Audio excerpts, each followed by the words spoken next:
新竹北埔相当适合亲子同游，因为这里不但有美食、有美景，还有Momo最期待的生态农场。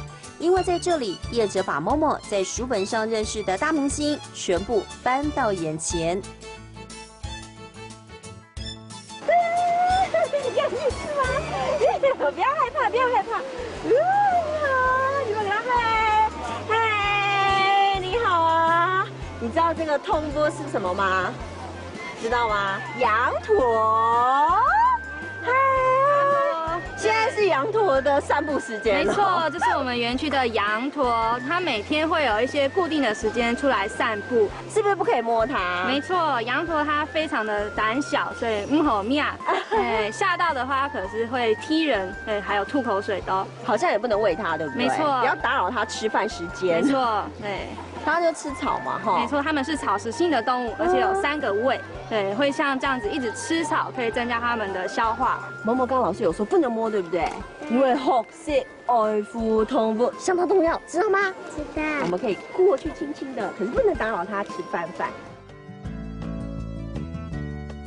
农场里头就好像施了魔法一样，有些Momo只能够在图鉴上看到的动物，都可以跟我们面对面近距离接触，也让我们学識怎么跟他们互动。特别的是这一堂生物课，还有一群超级巨星。